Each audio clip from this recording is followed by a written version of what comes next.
Hey guys, we are back for another quick tip for the month of July. And this is something that has been sitting with me for a while, and I've been thinking about it and wanting to discuss it with you. And so I thought, you know what, why not just make it into a quick tip, because I think it is so incredibly important.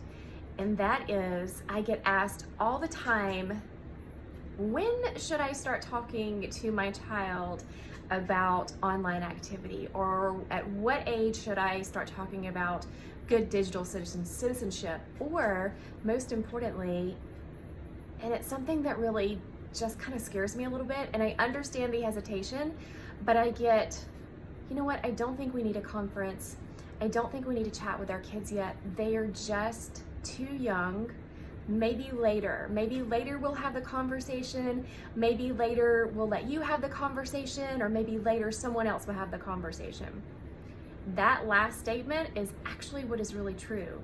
If we are not having the conversation, then someone else is going to have the conversation with our kids, and typically that is Google or TikTok or Snapchat or their friends, which is not always the best place to go. So let me explain what I mean by all of this. The research that I've been doing over the last 7 years of working with kids, working with teenagers, has shown to me, and this is not something that I just pulled up and randomly Googled to grab a statistic. We are looking at children, the average age between 9 and 10, the first time they're exposed to pornography is between ages 9 and 10. And what we are seeing is that very first exposure is many times on accident. They didn't mean to come across it, somebody had said something, they accidentally are on a device that's not protected, and they see something they're not supposed to see. The second time is always through a search on purpose. So if there's not any intervention between the first time that they see something, right? If we don't catch it on a computer, if we don't catch it on their device, and we don't see what they're doing, and there's not a discussion, an intervention, and a fail-safe and a stop, the second time they search it, they learn what to search for the first time they see it. And so the second time is on purpose, the third and the fourth and the fifth. And so what we are seeing, what I am seeing, is that very busy parents, we are all super busy. We are all stressed, still trying to live through all of this pandemic stuff. It's so understandable. But our kids were thrown into this virtual space at a rapid pace. So much faster than pre-COVID or pre-pandemic. We had to. They had to be on devices for school. They had to be on devices to be able to connect to one another. And so what has happened is there's been a lot of exposure that may not have happened beforehand that has happened now. So what can we do? Because the reality is, research is showing, what I am seeing is, if a child is left with an unrestricted device and no conversation about what they see, maybe, for instance, they see pornography at age 9. Maybe they become so curious about it, they are consistently viewing it without any conversations around it, without any discussion. And that continues through 10 and 11 and 12 and 13. And they encourage their friends to see the same thing because they're curious about it. They don't understand it. But then it develops this relationship, this skewed relationship idea, because there is never a conversation around what they are seeing, which can and very much does affect their own personal relationships with whoever they're dating, whoever they marry. And that goes for so many other things that they are seeing. If they are on unrestricted devices at very young ages, if they're seeing hate speech, racism, sexism, fighting, there's just so much stuff on there that they can be exposed to, become desensitized, continue to see it, not have an intervention, continue to see it, and then form their own ideas. Kind of see where I'm going here. What it does is affect their relationship with others going forward.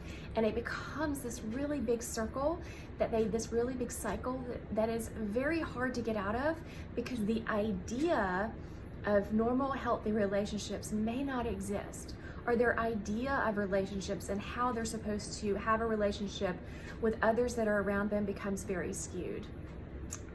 Because if they're spending hours and hours and hours on a device that is unrestricted and seeing all of this stuff, And maybe they get a 10-second conversation here and there.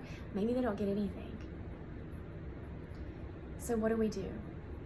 Start early. It is never too late to start to have a conversation with your child. If your child is 6 and you give them a tablet and it's only to play games, we are starting the conversation about, what does a friend look like? What do friends look like online? What do friends look like in real life? What are we supposed to do? What are we not supposed to do? What do boundaries look like? Teaching our children, our good, sweet, kind children, that it is okay to say no to people they feel like are good, sweet, and kind online, because they don't understand, right? They can be led in by predators at such a young, early age, partly because they don't want to be mean to someone, because we teach our kids to be kind. So we're having those conversations, age-appropriate conversations. We are starting them as soon as they get a tablet. As soon as they get a tablet. And I promise you, by 9, they are already having conversations with their friends about things they are seeing or not seeing and what they want to look up. What many of them are already looking up. So we want to make sure that the good, healthy conversations come from us. So what do? We create a safe space for them to be able to come and talk to us about anything. We talk to them about boundaries, how to have healthy boundaries. But again, we are doing that early, in the very beginning. So for instance, the programs that I give, when I chat with students, I go into kindergartens and talk to kindergartners, age 6. But we're not talking about predators. We're not talking about pornography. We're talking about how to stay safe with friends, and what do friends look like, and what to do if someone talks to you through your tablet that you don't know.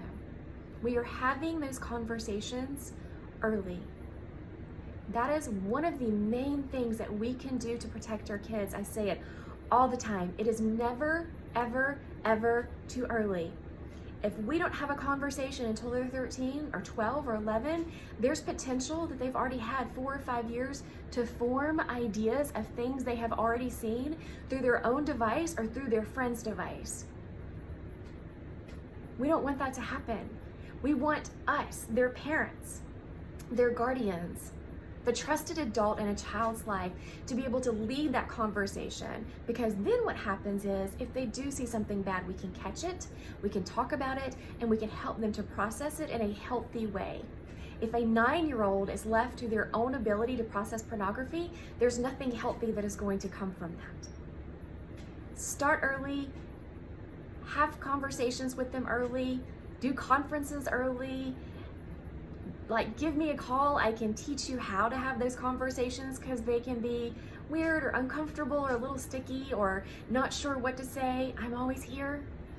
Talk to a friend that's maybe already doing this. Talk to your friends for sure and encourage them to have those same conversations. So this has gone over a little bit longer than I usually like to go over, but I feel like this is so incredibly, incredibly important, especially coming off of what you're coming off of with the pandemic and COVID and shutdown. Our kids are in an online space like never before. We have to protect them, and the way to protect them gets started with conversations at the house, and then we're doing our random device checks. We're having app monitoring as the third way for a backup, relying on our networking system.